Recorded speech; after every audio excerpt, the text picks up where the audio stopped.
Hey y'all, here we are again, direct action gaming channel, yet another gaming session, that's right, here we go. So, you can probably see here, we are about to jump into yet another game, and this game is called Until Daylight. I mentioned this before in an earlier video, I believe, and here it is. What are you doing, Harry? Anyway. We're doing Until Daylight. Until Daylight is yet another zombie game. I have quite a few of those. I guess I kind of like zombie games. Point is, this is the third game I'm going to be bringing to the October gaming event that I'm going to be organizing. So, once again, much like with Raxon, I decided it might be a good idea to whip this game out, get it organized, and do a bit of practicing before that event.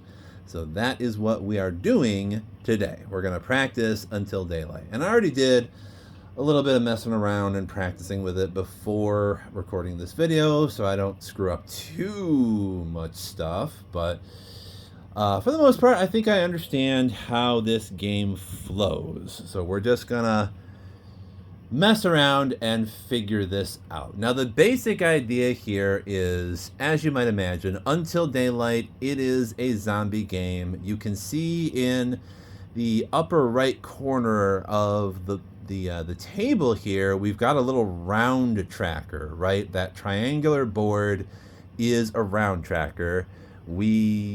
It's basically horde mode, right? You got to survive for 10 rounds. And that represents your survivors trying to work together to survive another night. And that's basically the goal, is to survive a night and also to have rescued at least one survivor. So, sounds fairly simple-ish on paper, but it can get pretty wild. And the game book straight up tells you that, like, yeah, you're probably going to die a lot when you first start messing around with this game. It's going to take a while to, like, get the hang of it and get a good team together to actually be able to survive the night. But, hey, we're going to see how long we can make it and just have fun with it. Now, I do have some slight criticisms of this game, and really the two things that I think that I should probably mention is, first of all, when you're looking at the rule book, sometimes it can be a little confusing to parse out how the rules work and all that, for no other reason than I think these devs are probably Eastern European, perhaps. Like, English does not seem to be their first language, basically. But other than that, it's fine. Everything makes sense, more or less. It definitely takes some getting used to, because basically what we have here is an hourglass timer, and we're going to need to use this for the search phase. Now, what they did do, they had an app. So you could bring the app up on your phone, and that was pretty cool because the app was, like, visually and, audibly appealing, you might say, and pretty much it would help you play the game, and it would also sort of time the search phase for you and also play suspenseful music during the search phase and the combat phase and yada yada yada. Thing is, though, this game came out a while ago. It's, I believe, like a small indie Eastern European studio that made it, Flyos Games. This is kind of an impulse buy off of Amazon, so I can't claim to know an awful lot about the company that made this game. All I can tell you is there was supposed to be an app that helps you play this game that, as far as I can tell, no longer exists on the App Store. Not on my Samsung Galaxy phone, anyway. So, Google Play Store does not seem to have an app anymore for Until Daylight. If I'm wrong about that, let me know in the comments. But it seems like that app is no longer supported. Long story short, that means we have to use the sand timer to determine how much time we have in the search phase. So how this game goes more or less is you've got anywhere from 3 to 6 characters, right? Each character has their own little... This is kind of neat, actually. You have your own little character card, and each character card has a little backstory on it. And it's sort of sandwiched like this, so that way you've got these sort of dials on the top and the bottom of it. On the top here, we've got experience. So characters can earn experience points as the game goes on. Whoever has the most experience points is the leader, and that means something in gameplay mechanics terms. Now we also have wounds over here, and this is actually kind of neat because the various characters have differing amounts of health. So Trigger here is a little girl, and so she can't take an awful lot of damage. However, the Pillar over here is definitely a big and intimidating lady. That is for sure. So Pillar can definitely take a lot more damage than Trigger can.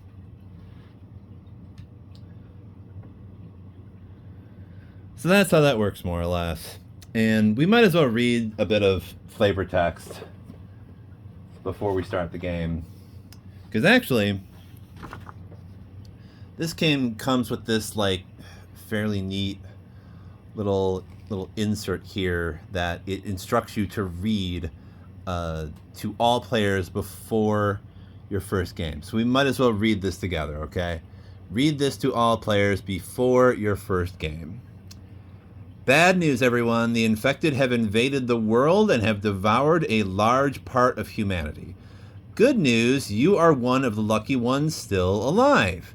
With your comrades, you hang out on the streets and search the rubble to find equipment to survive another day.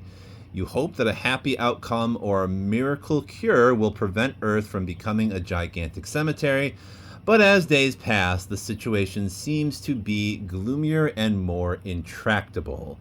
That night, your team will have to survive 10 rounds of terror,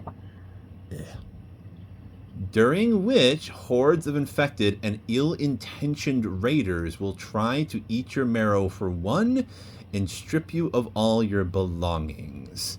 Because you're good Samaritans, you'll need to save your skins, but also save a survivor hidden in the hordes waves. So this is what I was talking about. Like, you definitely get the vibe that English was not their first language, and you know the text just seems kind of off every now and again. Is all I have to say. But gather a team of 3 to 6 players and prepare to search, fight, and survive together. If one of you dies, the game is over. The survival of your little band depends on a common strategy. Sharing your resources and the assistance you will bring to your team members to stay alive. To sum up, if you play solo, enemies will eat your marrow.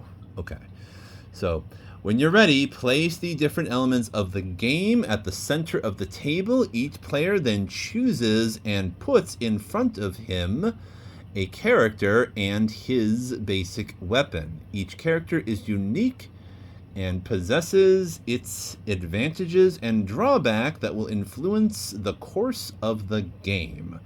Start the Until Daylight app, which we can't do. As far as I know, it doesn't exist anymore, which will activate the first round. Okay. Each round has 2 phases, the search phase and the combat phase. And it does, and we will see how that works. During the search phase, an ambient music, or sand timer, we're doing the sand timer, will accompany you. One by one, players can perform one action, draw a rubble card, craft a protection, heal, or exchange findings. Once performed, the player must say next. for the following player to start his action. During this phase, what does it say? Be effective? Yeah, be effective. Don't waste time staring at your findings or talking with your friends. Your survival depends primarily on the amount of rubble cards you and your comrades will find. When the music stops or the hourglass is empty, the combat phase begins. And yes, I actually timed the sand timer, and it takes about 50-something seconds for the sand timer to finish, meaning you have less than a minute for potentially 6 players to like really quickly do one action at a time. So in my experience, like, there isn't an awful lot of time to do stuff, especially since, like, sure, it can generally be pretty quick to just grab a card from the 2 rubble decks that are kind of there in the center. Those 2 small card decks in the very center. That's the rubble cards. Anyway, so we read the search phase. During the combat phase, hordes of enemies will fall upon the player, interrupted by the end of the music gong or the emptied hourglass. Then, one by one, players can perform one action: attack, craft a protection, heal or exchange, etc. Study your enemies, learn and differentiate them. Yeah, all right. Some are very tough and demand a subtle approach to be eliminated. With your comrades, take time to refine your attack and defense strategies. This phase isn't timed.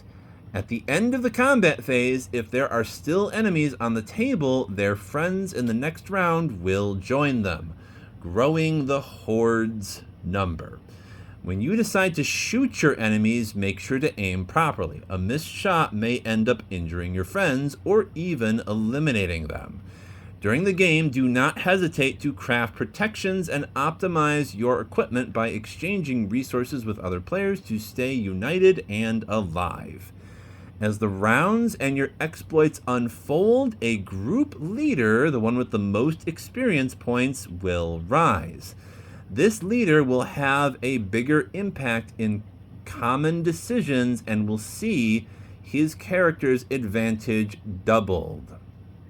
At dawn, when the sun starts shining, do not relax your efforts because the time of final battle is approaching. During this 10th and final round, it will be your last chance to get some rubble cards. Then you will begin a merciless fight against the enemies still present on the table. Round after round, your adventure will inevitably be a victorious battle or a bitter, blood-soaked defeat. Hoping not to see your decomposed body in the sun, says Billy. Thanks, Billy. Okay. So there's that. That's the little insert that they give with the game that, as you can see, sort of gives you like a basic primer for how the game works, more or less. So we know it lasts for 10 rounds. We know we have a search round and a search phase and a combat phase, I should say. That's what each round is made up of. It was saying in the 10th round you do one final search phase, and then you need to keep on just, I guess, attacking until you can take out all of the enemies and have a clear table. And once all is said and done, you might still lose if you have not rescued a survivor yet. And I don't know, in my test game, I actually ended up saving 2 survivors without having to try too hard, so we don't really have to worry about that too much. But yeah, when you begin the game, I think there's like, if you're playing with like multiple people, you have to like, let me see here. Let's get the die out. I had to kind of hide them so that Harry wouldn't steal them, but you get this big one, and then you get these 6 combat die in here as well. Now, these die are only used for the combat phase for the most part. These 6 die are used for attacking for both the enemies and the characters. And this one is called the Die of Fate, which is kind of interesting. You roll this Die of Fate at the beginning of each combat phase, and this will only affect the player who is the active player, I guess. Because as you might recall, I'm sorry, excuse me.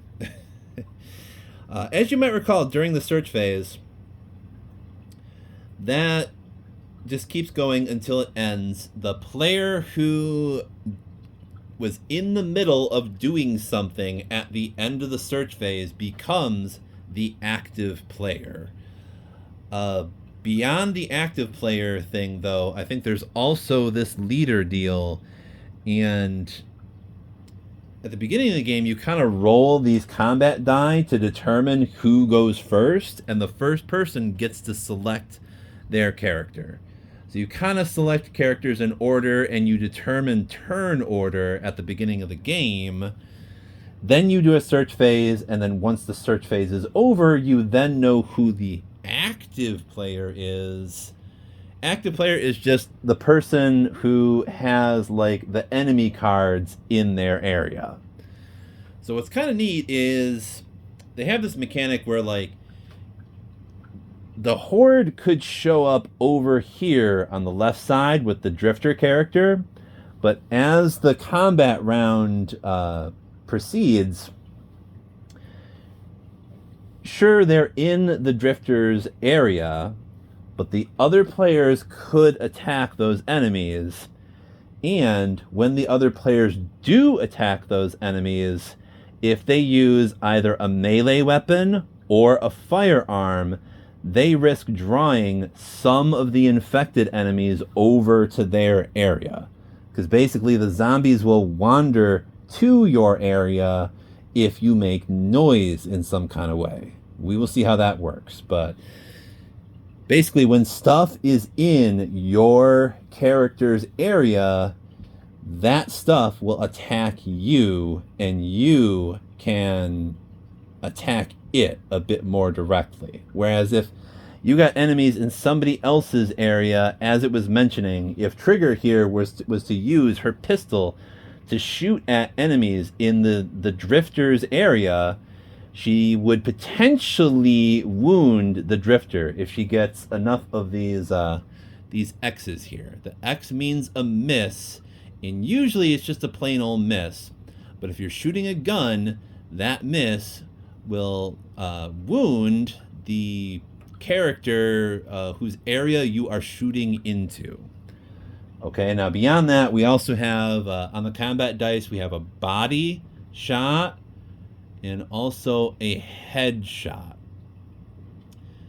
So that's how damage works, more or less. And or if you get body shots, you will need 2 of these to kill like the smaller, weaker enemies. Whereas with the headshots, all you need is 1 of these to kill the smaller, weaker enemies, but you also need these, period, to kill the bigger enemies, like the brutes and the monsters. So for like a brute, you need 1 of these, and for a monster, you need 2 headshots. So it is not easy to take out these monsters. All right, so let's try. I'm just going to pause this, and I will be right back. Hold on a second. Okay, here we are again. All right. Okay, so before we get started, I'm going to explain, or try to explain a little bit more about how the board is set up here. So we already talked about the combat dice in the center there. Those 2 small decks are the rubble cards, and or those are items that characters can find either in the search phase, or you can get them when you are attacking certain enemies. So for example, I think it's brutes and raiders will yield rubble cards when you defeat them. So you can get stuff during the combat phase as well, either from like defeating enemies or by trading and or stealing things. Stealing is a thing that you can do. You can screw with other characters in this game, even though it's a straight co-op game, right? So that's what's interesting. There are some characters such as like Trigger here, and there's also a character referred to as the Psycho that are a little unstable, shall we say, and they might do things that will mess up the game. The Psycho, for example, may attack a survivor, and you may not be able to control that. It might be a thing that the Psycho will just do, and I can only imagine how frustrating that might be if you actually make it 10 rounds, but the Psycho kills like the last survivor before you can win the game, and then you just kind of lose. So there's that. But hey, other than that, for the most part, we've got this little token which will indicate the leader that we were talking about earlier. The leader has this token. The leader doubles their advantage. So I just picked a random character to start as the leader, because the game basically tells you at the start of the game, all characters, of course, have 0 experience. But you still kind of need to have a leader, because according to the rules, the leader has additional responsibilities besides just doubling their advantage, and or like the leader would be able to make all of the decisions, and or they are the tie-breaking player. If players are having an argument over tactics and whatnot, the leader can go like, all right, well, no, this is what we're doing, and that's how that works. And also the leader will roll die for the enemies that are attacking in that combat phase. So there's that. Also, the way you set things up with your characters is, of course, you have your character card in the center there. On the right side is sort of their inventory. So everybody starts with a unique starting weapon. Trigger starts with a pistol. The Drifter starts with a pitchfork. And the Pillar starts with a bat. And to the left of each character card, you will see objectives. Each character has 3 unique objectives. So we see trigger objectives, but we also see 1 secondary objective card. Okay, so at the beginning of the game, each player will draw 2 secondary objectives, and you get to keep 1. Now, the thing about objectives is they're more or less achievements that you can accomplish throughout the game. Once you do, you kind of turn them over, and then you can see it'll tell you what it's called and what you need to do, but at the bottom, it'll let you know how much experience points you get when you do this. So, Trigger has Gunslinger, and if she attacks enemies in another player's area without causing collateral damage, Trigger gets 2 experience points. So you flip that to let you know how many experience points your characters have. You also put monsters and or survivors in this area as well, because when you kill monsters, that gets you some experience in the same way when you save a survivor. So we'll probably see how this works, but more or less like when you have enemies in your area and you kill all of the enemies except for the survivor in that horde, if there's nothing else in the area, just the survivor, that character has saved the survivor, and so you put that survivor in the experience area. That survivor is now good, and I'm pretty sure the survivor can no longer take any damage. When the survivor is in this area and has not been saved yet, the survivor can take damage. And the way the rules are written in the game, the survivor will always take damage first. You kind of don't have a choice about that. Okay, so for the heck of it, we're also going to read like the sort of character backstories, because those are kind of interesting. We'll look at the pillar first, and we can see that the pillar is basically her nickname. Her real name is Kona Lagaya, and here's her story. Raised in the purest Maori tradition, Kona, 20 years old, settled down in the United States for her studies. Her impressive physical appearance allowed her to become, in just a few months, a wrestling champion and to find love in the person of Kevin. Okay, there's that weird garbled English again. The evening of her university's sports finale, a troop of infected invaded the stadium and devoured Kevin and the rest of the sports team. Overtaken by the ferocity of the marrow eaters, mad in anger, the Maori crafted an armor of fortune and smashed bones and brains to reach what remained of her boyfriend. After the improvised burial of her companions, Kona marked her baseball bat with one nail for each of the precious beings she lost that night. 2 nails for Kevin. So that's Kona's story.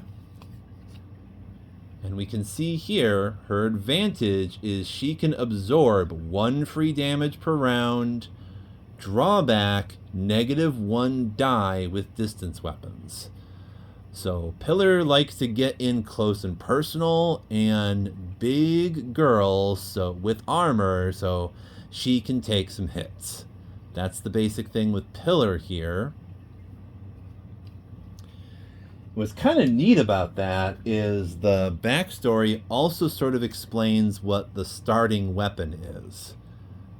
So we might recall this is the bat that the story talked about. We've got some nails in the bat that apparently represent infected, killed, I believe it said, or the loved ones that she lost. I don't know. That's the Pillar's bat. Pillar starts with a bat. Now, another thing we might notice about this weapon card, I should probably explain. No, in the upper right corner, we have an infinity symbol, which basically means bats don't have ammo, so you can just keep using this. There are rubble cards that will give you events and or random things occur, and you might have melee weapons break on you. So we might lose this that way, but you can't lose a melee weapon by just attacking with it. And then in the lower left corner here, you can see that little die symbol that has a 3 on it. So that means if the Pillar attacks with the Pillar bat, the Pillar can roll 3 of those combat die. Okay?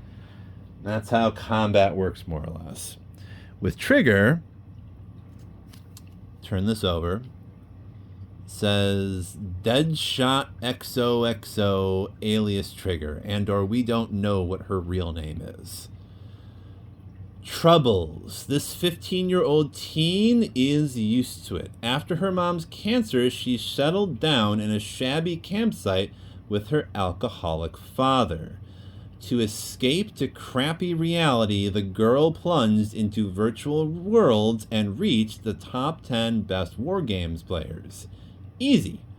At the campers' Christmas Eve, while everyone was waiting for the guard to show up in a red and white coat, a bunch of infected brutes decided to crash the party, and they were hungry. The teenager took shelter in her hut. It's a hut now, okay. With her old man before discovering that he was bleeding badly. Knowing fully that he was going to die soon and probably become one of them, the girl took her father's gun. She also decided to abandon her real name and take her avatars instead. And or that's why she's called Deadshot XOXO, and her additional nickname is Trigger, I guess. Okay. That was Trigger. Next we have the Drifter. I kind of like this story too. Also, we know that the Trigger's gun is actually her father's. Now this lady, the Drifter, is called Armen Malakian, alias the Drifter. This Armenian woman was beaten by a violent and alcoholic husband. She then had learned to escape her miserable life by pilfering here and there small objects that she collected. The day they took shelter in their little country house to escape the end of the world, raiders attacked them. While the couple was getting ready to defend themselves, Armen stole the only weapon with which her husband could have fought. While throwing at him a last vengeful glance, she hid where she collected her stolen objects and witnessed the raiders taking him away, perhaps to feed the dogs. Now free, a new life could begin with her fork, and she couldn't wait to see what neighbors might have left behind. Okay, so this is the drifter pitchfork that she starts with, that the story mentioned. Okay, so what this means is we've got a shooty character in the form of Trigger, we've got a looter character in the form of Drifter, and we also have a tank in the form of Pillar. Those are our characters. Now we can start with a search phase, and y'all are going to see just how quickly this goes. Okay, so I guess we start with Trigger and then we go around in like a clockwise fashion here. So Trigger, Drifter, Pillar, blah blah blah blah blah blah blah. To begin with, it's pretty easy because you just grab a bunch of cards. Although it's frustrating because there's almost no time. But as you draw more cards and they start piling up, you see other things that you would like to do, like trading things to other people. And or building some of those barricades and or traps. But with only 50-something seconds, usually that's barely enough time to just grab as much stuff as possible. And that's why the some of the flavor text was saying that specifically. So let's try this out here. We're going to start with Trigger. We're going to flip over the timer here. Trigger gets 1, Pillar gets 1. Let's see. We get 2 for the Drifter. 1 junk. 1 for Pillar. Drifter is going to give ammo over here. 1, that's junk. 1. Okay. 2 for Drifter. 1 of them is junk, and 1. Okay, and then 1, and then. Okay, so it looks like I think Drifter is the last one. Junk again. We got a bunch of junk. Okay. So this is how it works then. We've got planks, an axe, and some gun ammo for the Drifter. We've got nails and a couple of gun ammo cards for Trigger. And for the Pillar, she has her bat, wires, a detonator, arrows, and explosives. Okay. So now we can see between the Drifter and Trigger, we've got nails and planks, so we could make 1 barricade. And Pillar can also make a trap. But since search phase is over, we can't do anything else. Now, in more than a few test games, I was definitely tempted to just cheat and manage the inventories a bit and maybe trade things around or make stuff that could be made. But we're going to try to stick to the rules here and just do things the way they're supposed to be done, right? So, all right, so we got some things in the search phase. We know that the Drifter was the one that was finding something last, so I guess that means the horde goes to the drifter because the drifter was making noise in getting things. So now the way the horde works is you take the round number plus the amount of players, and you also roll the die of fate to see what happens, more or less. So first of all, let's roll the die of fate. And we get this plus symbol, which, what does that mean again? The active player can heal 1 damage. Alright, that's great. We don't have any damage yet, though. So, Drifter, that means nothing for the Drifter.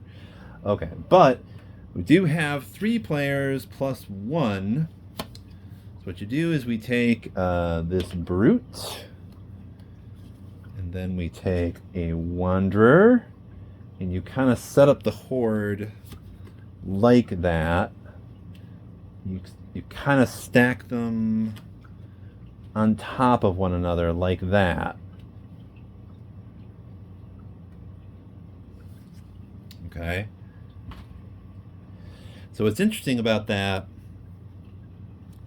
is, so we've got these 4 enemies that are in the drifter's area. We know that. When anybody attacks this group of enemies, since the brute is in that position, you kind of have to take out the brute first. And this is kind of a problem because basically if you roll a bunch of attack die but you don't get a single headshot, now you don't do any damage to this group. So it's kind of like Zombicide in that, like, there's a targeting priority where the brute is here, and that means you have to take out the brute first before you can spread damage to the other parts of the horde behind the brute, right? So anyway, that's the horde in front of the drifter. The drifter can now do an attack. The drifter does get -1 combat die every time they attack. Also recall, in combat phase, you can only do 1 action. Only 1. This is kind of punishing until you realize there are some ways to, like, stack actions. Okay, so, like, there's rubble cards that that can be played without an action that will, like, buff your ability to do things. It'll give you extra actions. Or there's even a cheer thing where you can sacrifice your action and give it to somebody else. So there's one person that wouldn't be able to go, but maybe another person that would be able to do 3 actions at one time. So there's that. We don't have any of that stuff just yet for the most part, so we're going to have the drifter start with just a basic attack, and I believe she can roll 3 dice since she found that axe. Axe has a die value of 4 on it. -1 means 3 die. So let's see what kind of results we get on the combat die here. Okay, so we get 2 X's and a body shot. And like I was saying, that means we take out nothing. Because even if we got 2 body hits, that would not be enough to take out the brute. Because you need 1 headshot. So basically nothing happens. All right. So now we can go over here to Trigger. Now with Trigger, she has a gun. Since she doesn't have a melee weapon, you kind of have to... a part of the attack is going to be deciding how much ammo we want to use for the attack. Okay, so as we can see here, each ammo card, they both say gun ammo. All right, but you also see, like, this different die value in the lower left corner here, which is kind of interesting. It means I can decide to play one of these cards or both of these cards, but you only get 6 die max whenever a character attacks, for the most part. There is, I think, a bomb special weapon that allows you to roll 12 die in one attack, but normal attacks, only 6 at the most. So, since Trigger gets +2 for using firearms, if I play both of these at once, we can get 6, but we're basically wasting that leader advantage that would give us +2. That extra 7th die just goes nowhere. So we could play this 3 and be able to roll 5 die and still have some more ammo left over just in case. That's probably the smart move. So we're going to place this gun ammo down in front of Trigger here. This means she can roll 5 die. And since she is shooting a gun into somebody else's area, first of all, she risks damaging the drifter if she gets some red X's. She also risks drawing some of the infected over to her area if she doesn't kill all of them at once. Right? So let's roll and see what happens. Okay, so we get 4 body shots, which means, and 1 X. So that means, once again, nothing happens because we got no headshots, and Drifter already takes 1 wound. So this is not great. This is not great at all. Not at all. We have not...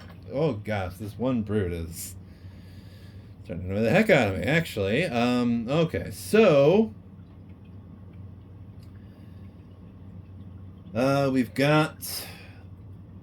The pillar is our last chance here, I guess. The pillar can roll 3 die to do a melee attack on this other character's area.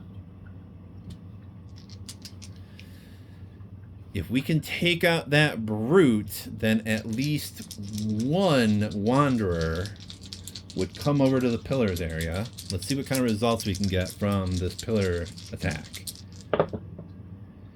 Oh my gosh, we got 3 headshots.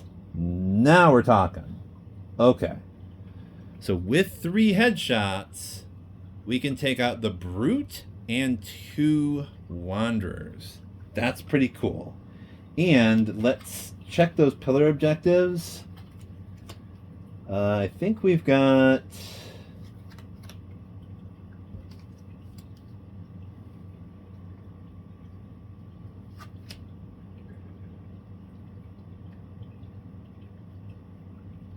Okay. We do have Good Samaritan here. This says eliminate 2 or more infected in another player's area. Alright, so she does have this one.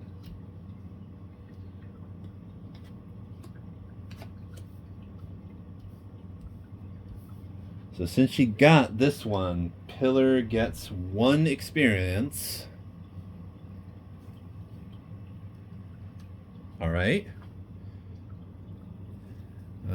And she took out 3 enemies. One of them was a brute, so she does get 1 rubble card for that. Plus, the Wanderer will come over to the Pillars area. So this is not as bad as we thought. Because first of all, Pillar is now going to become the leader since she got that experience point for getting that objective. And, let's see here. Yeah, she gets a rubble card, which is going to be an event. She suffers 1 damage. That's not great. That has to happen right now, too. Okay, so that means Pillar will absorb that damage. Now that she's leader, she can absorb 2 damage, and I think she even has no pain, no gain, absorb 1 damage, so now she gets an extra experience point for absorbing that 1 damage. She's at 2 experience now. We're unlocking that objective. Okay. So now that all the players have gone, we're going to do the infected attack since there is still 1 left. So it's only 1 wanderer that can roll 1 die. So the pillar should be able to easily handle this. Okay, it was a headshot, meaning normally, yes, Pillar would take damage, but now that Pillar is the leader, as I said, she doubles her advantage, meaning she can absorb 2 damage per round. We got 1 damage from that rando card and 1 damage from this wanderer, but Pillar is fine. Pillar has not actually taken any damage. Let's see. The other ones are Make It Rain and Survive. Yeah, okay. She does not have those ones yet. All right, so that means this round is over. We have to throw this ammo away that Trigger used. Okay, so before we start the next search phase, I try to look at the inventories first to see what sort of things I should do beyond just grabbing a bunch of cards. So, for example, one thing we conceded that we might want to do is the Drifter will want to give planks and gun ammo to Trigger. Or, let's see, secondary objective. Yeah, Trigger actually has build a barricade as an objective. So we might give her the barricade. And then on top of that, Trigger has, like, I think the lowest HP in the game, basically. So always a good idea to give her a barricade. So we want Drifter to give those 2 things to Trigger. And then we can also build a trap over here. Who is supposed to build a trap? Yeah, like the Drifter was supposed to build a trap.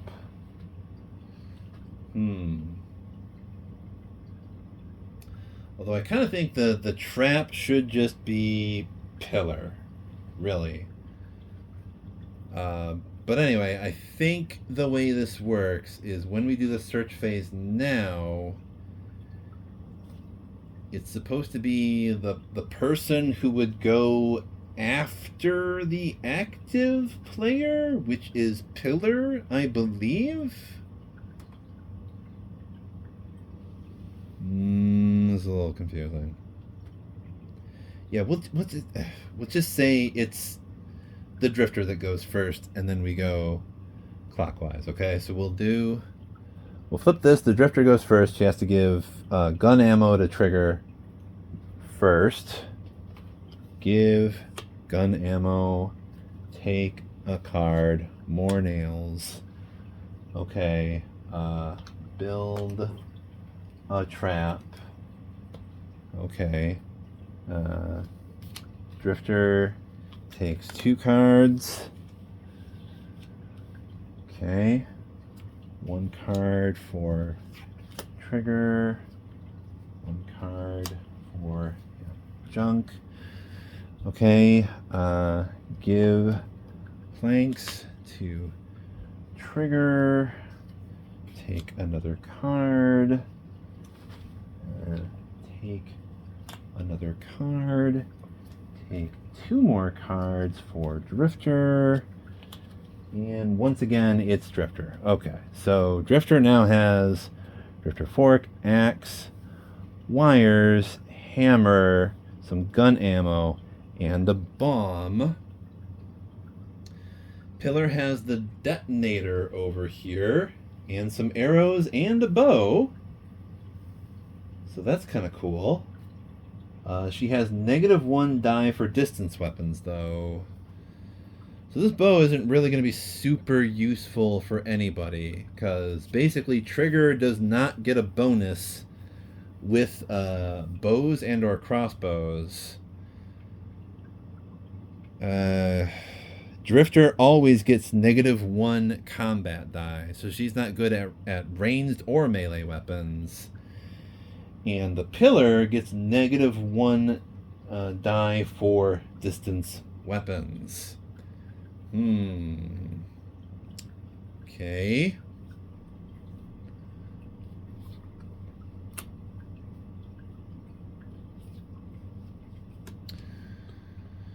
Alright, Trigger also has what she needs to make a barricade, but we did not actually make a barricade in time. We might have to do that at the end of this next round. Okay, so it is round 2 now. So what this means is I think we put the enemies in front of Drifter again. So that would be 3 plus 2 is 5. And we also roll the Die of Fate to see what that tells us. We also roll the Die of Fate. Okay, this says plus, so she can heal a damage, and now she actually needs to do that. So that's pretty cool. Alright, Drifter is good now. And so we're going to put 5 enemies down. Wanderer, Raider, another Wanderer, a Brute, and a Monster. Okay, great. That's a lot of stuff, and a Monster. Okay, well...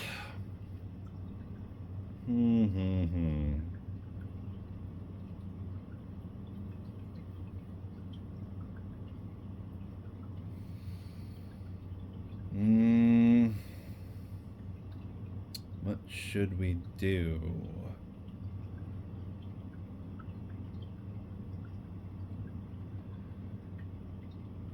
I kind of think Drifter might as well attack with her axe. Trigger can shoot with her gun. Although it would be really nice if we could have her build that barricade.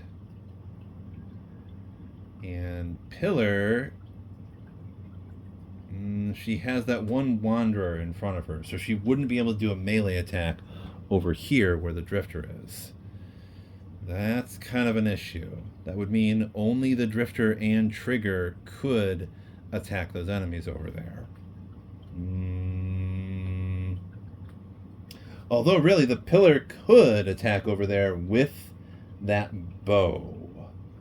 She would get -1, and that means if she uses these arrows, which just say 2 on it, she would only get to roll 1 die. So that's not great either.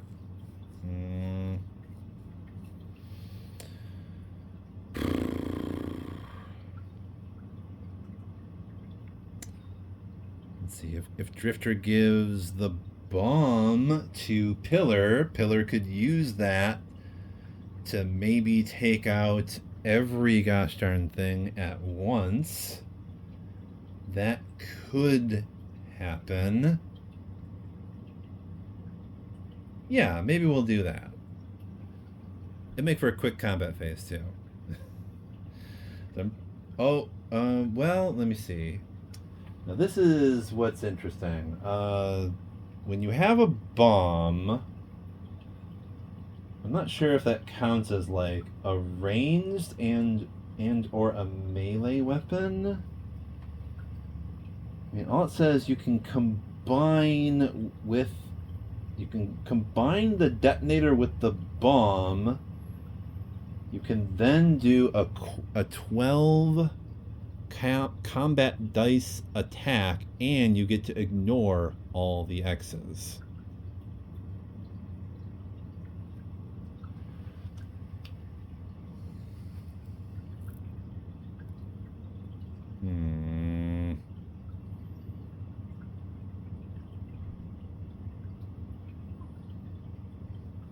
Hold the phone. Let me just double check here. Okay, we're back. Now, I'm just going to go with bombs are distance. Because I looked at... The game comes with these like sort of reference sheets, 6 of them, that kind of let you know some of the most important stuff in all these little sections. So that is kind of neat. And then you flip this over and it'll let you know what the craft guide is, as it says. So it tells you what ingredients you need for either a barricade and or a trap, and it also lets you know what kind of ammo you need for all the various distance weapons, and it lists the bomb with all the rest of these distance weapons. And on top of all that, the bomb does have a detonator. So if that's not distance, I don't know what is. So it sounds kind of weird that the pillar would be able to run over and set up a bomb and then use the detonator, even though she has a wanderer in her area. But if we're saying that the bomb is a distance weapon, she gets to ignore that wanderer. All that to say, all right, I guess the first thing we do is we are the drifter, and the drifter will use her action to give the bomb to Pillar. Now, she could either give the bomb to Pillar, or she could take... No, she shouldn't do that. She could use her action to take that detonator, and then she wouldn't be able to do anything. If she gives the bomb to Pillar, though, now Pillar can use it in her action, and she can use it over here. So if we use that bomb, it's basically the craziest weapon in the game, of course. We can roll 6 attack die. So we can roll 6 die fully twice, and I think we get to convert... combine with... Yeah, okay. There's this little symbol. We can convert 1 body shot into a headshot, pretty much. So I'm going to say we get to do that twice with each roll, basically. So it might happen twice. All right, so let's roll the first 6. And we end up getting, and we do get to ignore X's with the bomb. So no collateral damage with the bomb to the drifter. But we do get 3 body shots and 1 headshot. So that will equate to, I think, a wanderer and a raider get taken out initially. Although really, since we get to convert 1 body shot to a headshot, we have 2 headshots here and 2 body shots. We can take out wanderer, raider, and another wanderer. And that kind of means Pillar will get 1 rubble card back for taking all that stuff out. So Pillar now gets pickpocket. We also have to put this stuff here to show this is what she's attacking with. So now we get to roll 6 more die to see if we can take out this brute and this monster. And no, we don't. Unfortunately, we do... Well, no, actually we do. We take out the brute. If I'm going by that one rule where we convert 1 of these body shots into a headshot, that takes out the brute, but it leaves the monster. So the brute is gone, and the Pillar gets another, which is junk. So she gets nothing for that. Okay, great. Alright, so that was the Pillar, and we throw out this bomb. The bomb is gone now. So how about that? Strongest weapon in the game still didn't take out everything. That monster is still there.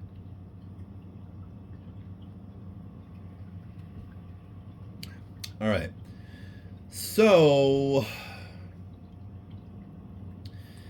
it is tempting to use Trigger's action to build a barricade, but I kind of think it might be better to do, let's see, a ranged attack.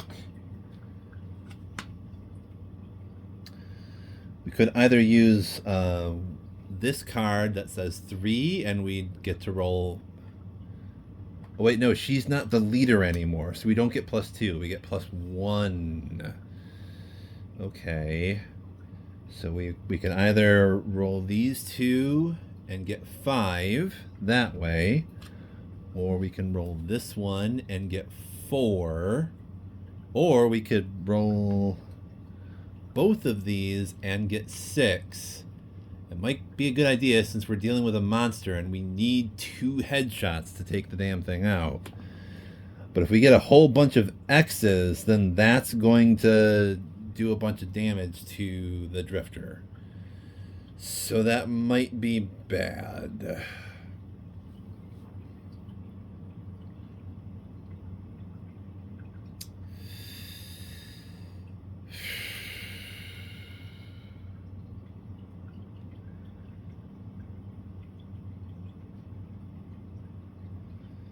I don't know.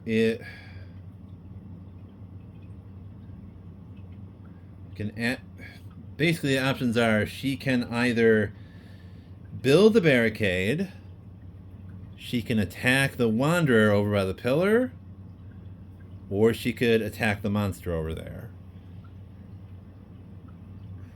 I would love to just shoot at that monster, but if we get a whole bunch of X's, that could potentially just end the game.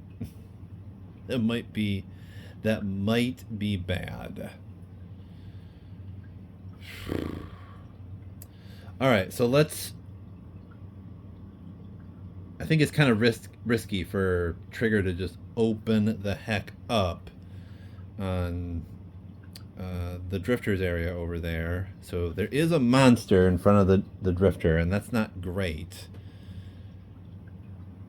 But let's use planks and nails from Trigger here, and she can set up a barricade to just have one, and that is the thing that she does. So that means the combat phase is over, and now we need to do enemy attacks. So first of all, we're gonna roll for the monster. And the monster does get 1 damage in on the drifter, because we got 1 headshot. So drifter now takes 1 damage. Alright, and then we roll 1 die for that wanderer in front of the pillar, and this will probably do nothing because she'll just absorb the damage. And it is a headshot. She just absorbs that. She's good. All right. So that is what happened there. We might as well do another search phase. And I believe we're going to start with Drifter this time and go in a circle once again. So let's see. Real quick. I think we need...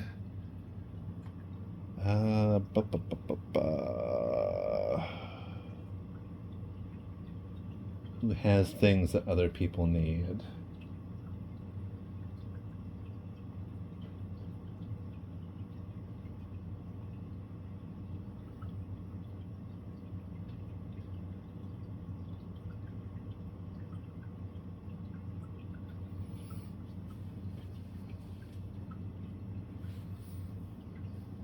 I mean, we definitely need to give this gun ammo from the drifter to Trigger. That's for sure. It might also be nice to give that hammer, or better yet, the axe, to Pillar. Although Pillar still does have a pickpocket, which is actually kind of nice because this card kind of ensures that, like, during Pillar's turn, Pillar could just play this for no action to just grab the axe from the drifter. Meaning we won't have to worry that much about using an action during the search phase to give that axe to her. We can focus on other things instead. So I think we're giving gun ammo to Trigger, and other than that, I think we're just kind of grabbing cards. So let's let's go for that and see if other things pop up during the search phase. But okay, so Drifter is going to start by giving gun ammo to Trigger. Trigger takes another card, explosives, another card for Pillar, wires.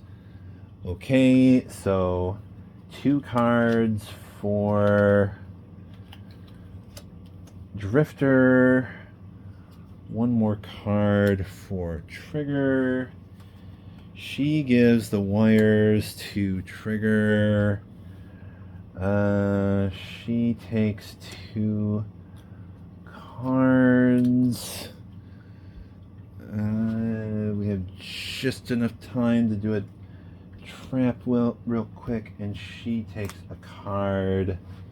Okay, so I think it's Pillar this time. Trigger made a trap, which means we get rid of the explosives and the wires. That's gone. Probably should have given those explosives over to Drifter, because she actually has an objective for that. Oh well. Oh, that thing just goes so quick. You barely have enough time to think about everything. All right, so we've got the rules say you can basically take similar ammo type and like stack it up. But other than that, each person can only have like 10 cards in their inventory. Okay, so we've got plenty of gun ammo for Trigger from with other characters. So Trigger can just keep shooting for a while. That is pretty good. Let's see here. So we said I think Pillar is going to be active for now. So the horde is going to be drawn to her, which is fine because she does have this trap. And the trap will mean 1 headshot for that'll take out the first enemy that shows up. So since it's round 3 and we've got 3 characters, we've got 6, but we also roll the die of fate. Okay, this says +1. I'm pretty sure that means, yeah, add one enemy. Great. So not 6, it's 7. We're gonna have 8 enemies in front of the Pillar here. Although really I think it's going to be 7 because the trap takes out one of them.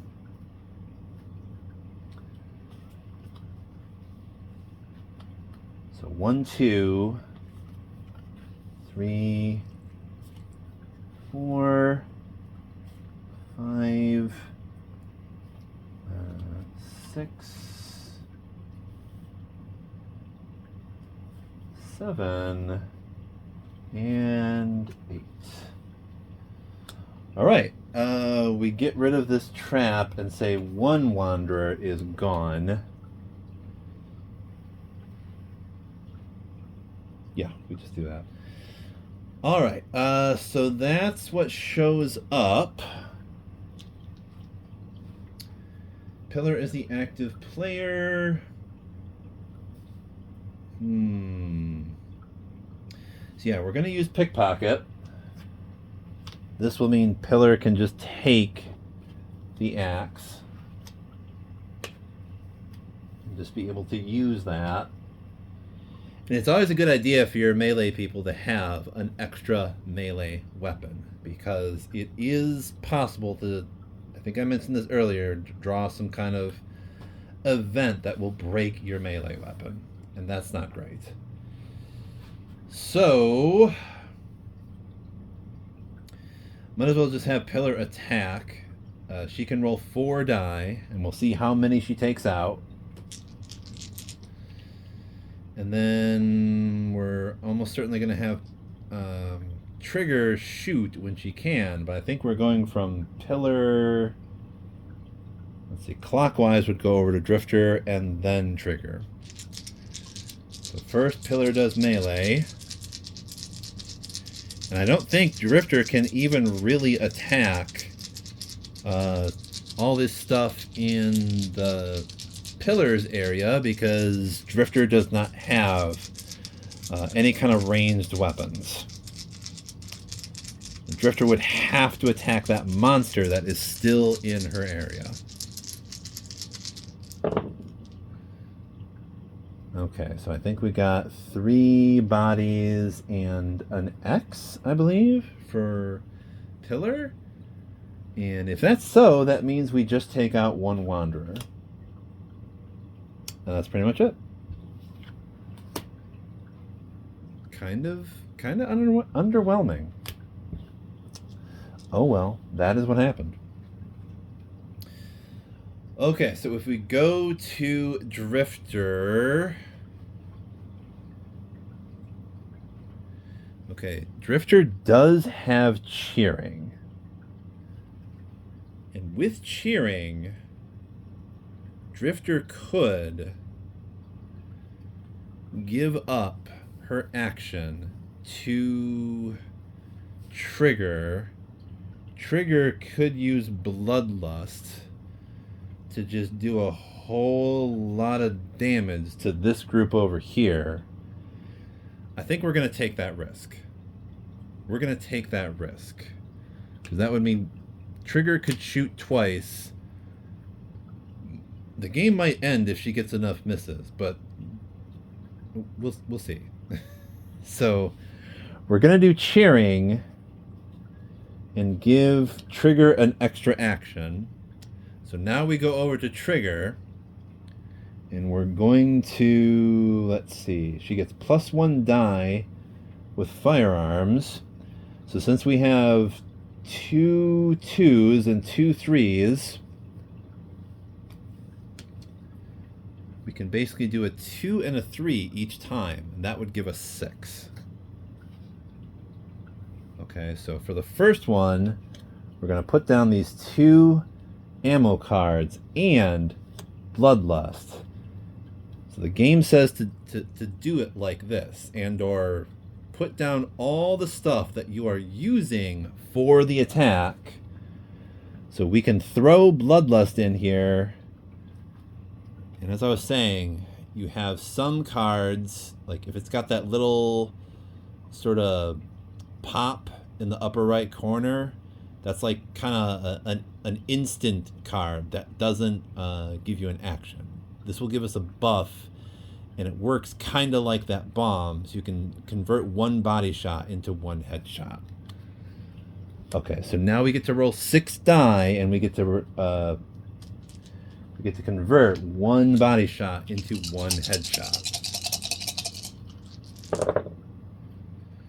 Okay, so we do get 1 X. Pillar will absorb that damage. She can absorb 2. Grand total of 2 damages. I don't know if she's I don't know if she's absorbed anything by now, though. What we do know is we have these 5 body shots here, and we can convert 1 of them into a headshot. So what this basically means is we're going to take out a Raider, a Wanderer, and another Raider with just that 1 volley. And that will mean Trigger is going to get 2 Rubble cards back, because when you take out Raiders, you get cards for that. But if they damage you, they take some of your stuff. So we're taking out these Raiders and this Wanderer. With that attack, Trigger gets shotgun shells and junk. So Trigger got shotgun shells for that. Okay. All right, and then we can use gun ammo again for another attack, but we don't get to use Bloodlust this time because we already used that.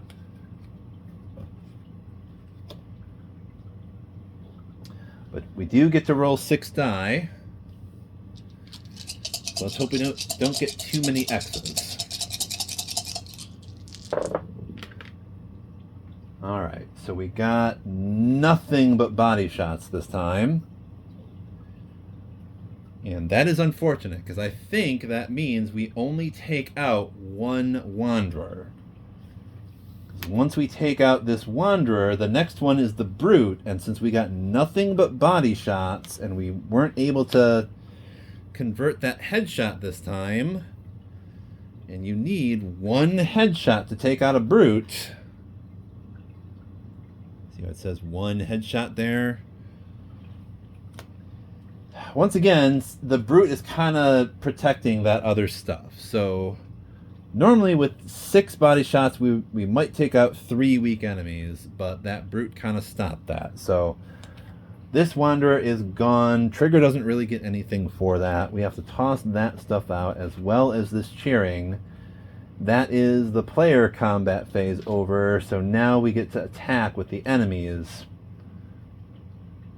So first of all, we're going to do those monsters. That monster gets to roll 3 die to attack the Drifter. And that is 1 hit. So we got 3 bodies, so that's 1 damage to the Drifter. She now has 2 wounds. Okay. Then over here with the Pillar, although actually, now that I think about it, since Trigger did all that shooting,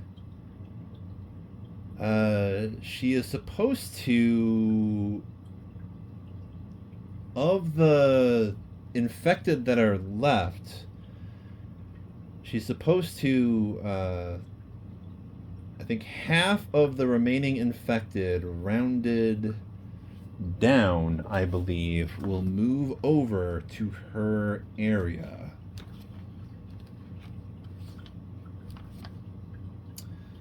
Player 2 launches the attack, so damage. And it's 2 infected. Yeah.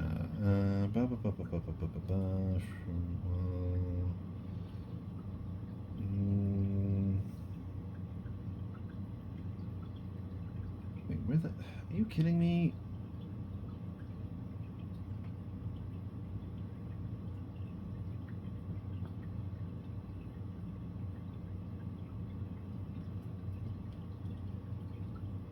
Why does it say rounded up?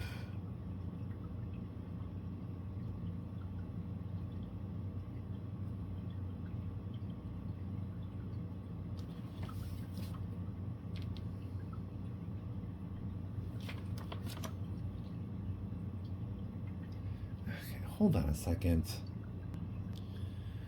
Okay, sorry about that. I got a little confused there. So, for some reason I thought you only attracted half rounded up or something. Nope.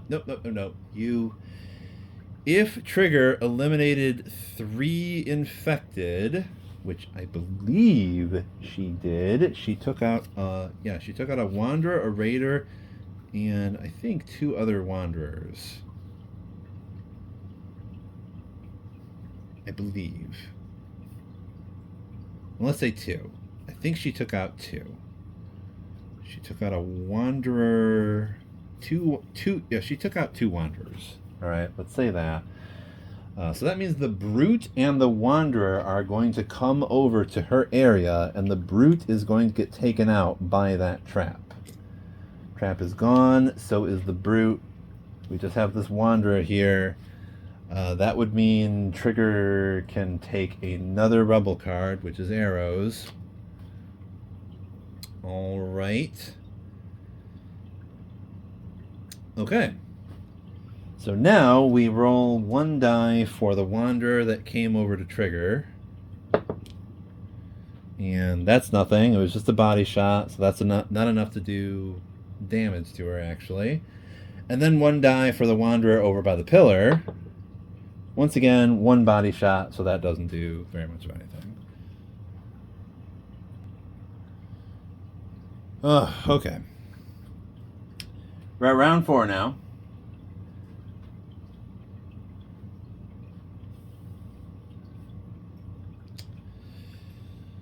Okay, so we need to do another search phase. And I'm fairly certain.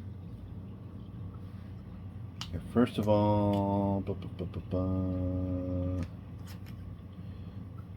okay, Pillar definitely got this other objective, by the way. Have 6 or more infected in your area. That almost certainly happened. Jesus, Harry!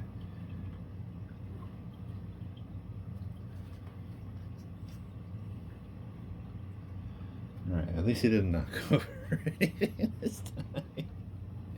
Harry is constantly leaping onto the gaming table here from his kitty tower and just knocking everything over. Okay, so again, we need to do a search phase, and I'm pretty sure we start with Drifter because active player was Pillar, I think, and we do Drifter. I'm still kind of confused about turn order for the new. We're starting with Drifter.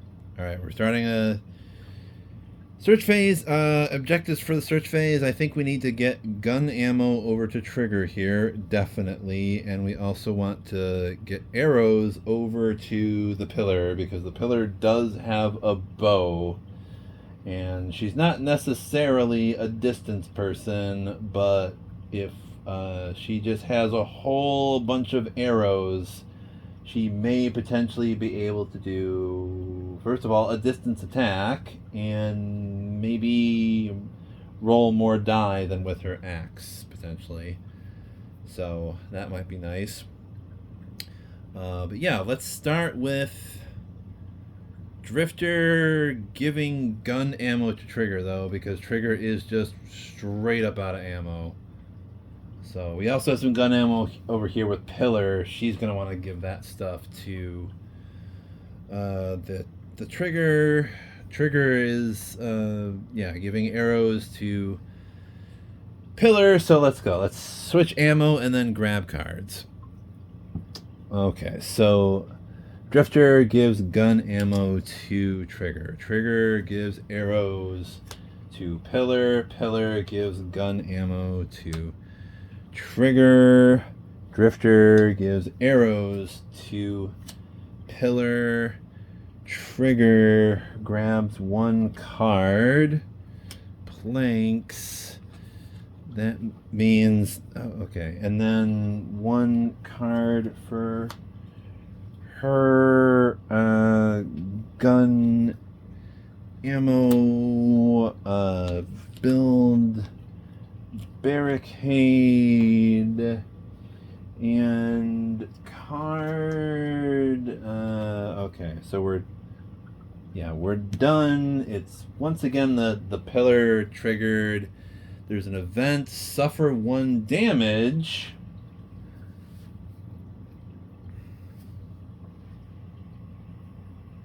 It says absorb 1 free damage per round. She can do that twice.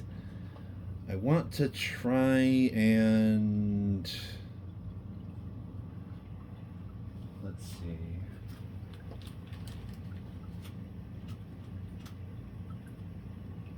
I'm going to grab a couple of dimes here. And we're just going to put down 1 dime on the card to remember she has absorbed 1 damage so far thanks to this little event. It says suffer 1 damage. Okay. Pillar absorbed that though. She can do that 1 more time in this round. All right. So what else do we need? We got plenty of ammo for Trigger over here. She also has shotgun shells. She also has 2 barricades, which is great. And Drifter doesn't have much of anything over there. Got plenty of arrows for the Pillar over here. All right, so It's round 4 plus 3 characters. That's 7, and we roll the die of fate to see how that affects the horde. And we get -1, which I think means 1 less enemy. Remove 1 enemy in the upcoming horde wave. Okay. No, Harry, please. Please don't steal the die. Okay. Alright, so let's see. 4 plus 3, 7. It's actually 6. So we... Harry. No, this is not a toy, Harry. Please. Please, Harry. Please. Okay. Alright, 1, 2, 3.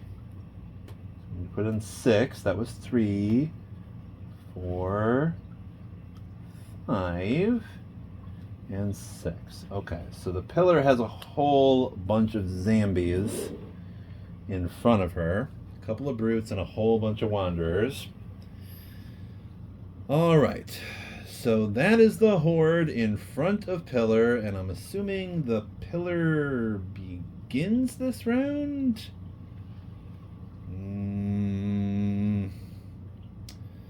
How should we play this? Let's see, we have bows. We have arrows with the Pillar. They all say 2. So we could play like all 3 of these cards and she would get to roll 5 die, which is a little bit more than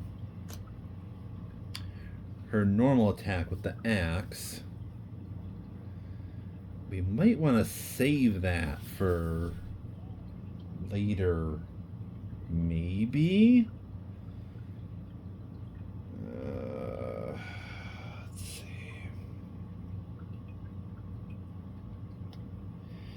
It would be really great is if we could take out that flippin' monster over there.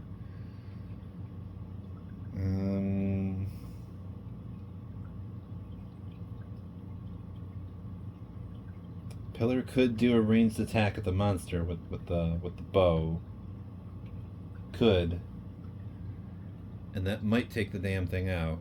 And if it does, she gets 1 experience and 1 rebel card for that. Harry? Here, please. There you go. Let's see. How should we play this? Oh, it would be great if we could take out that monster, but there's a lot of stuff here. Let's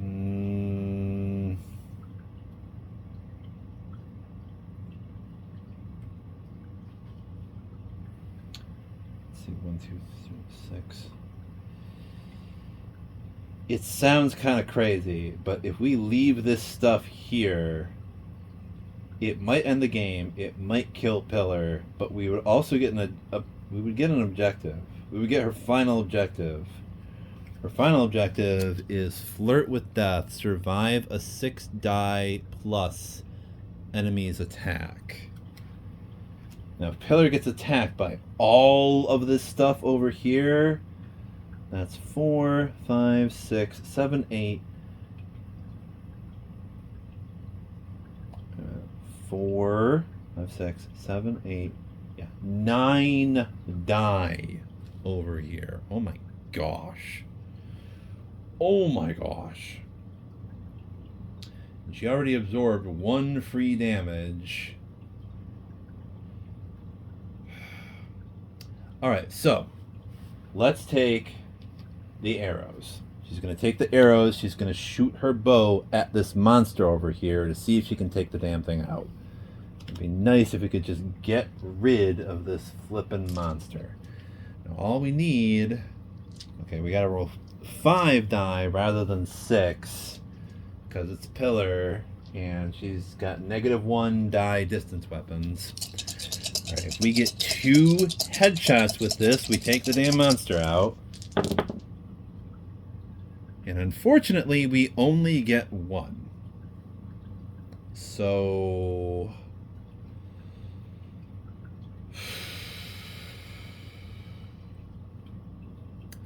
well, there goes all the arrows, and the monster is still there. Cool.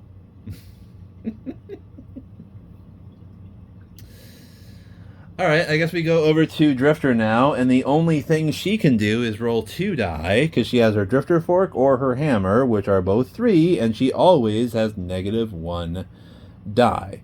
So the only option that she really has in combat for the moment is just do a melee attack on the monster, which will probably do nothing unless she gets 2 flippin' headshots with her 2 die. Nope. She got body shots, so that did nothing. Alright, so now we go over to Trigger.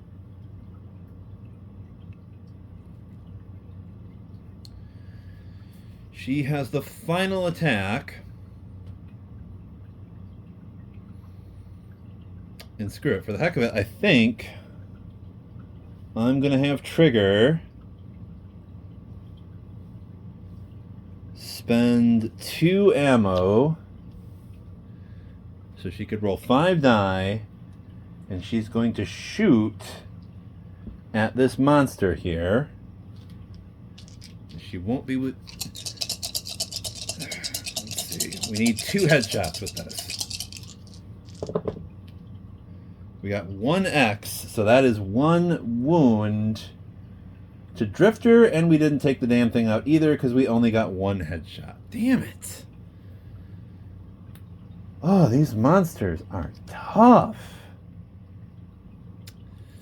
Alright, and we have 1 more wound for Drifter. Does this end the game? No.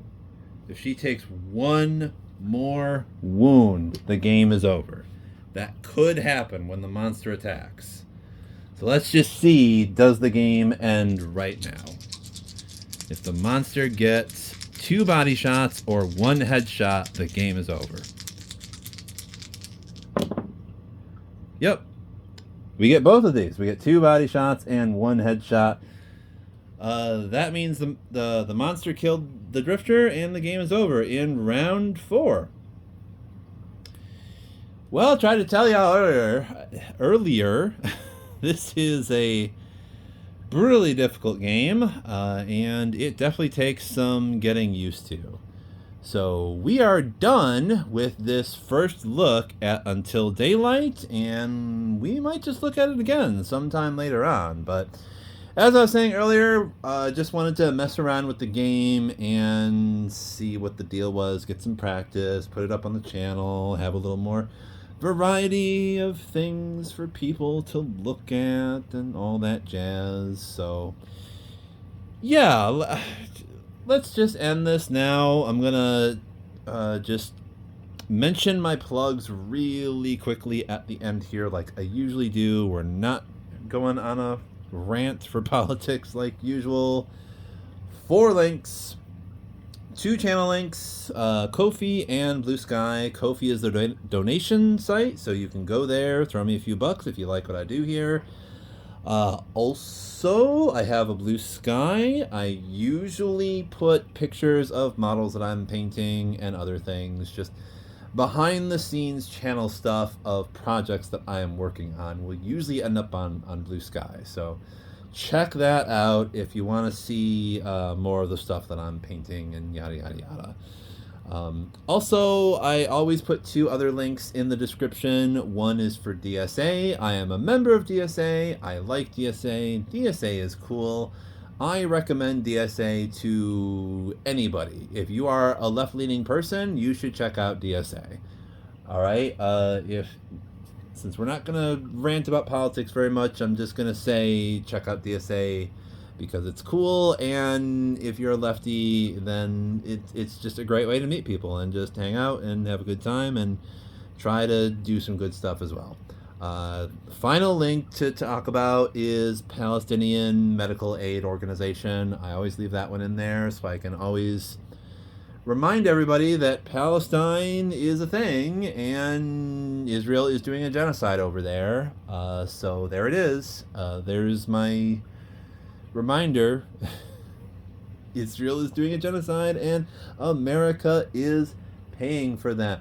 If you're an American, your tax dollars are paying for a genocide in Gaza, the Gaza Strip. They're starving people to death. That's how they're doing it. I heard they attacked a flotilla in international waters that was trying to bring aid to the Palestinians in the Gaza Strip.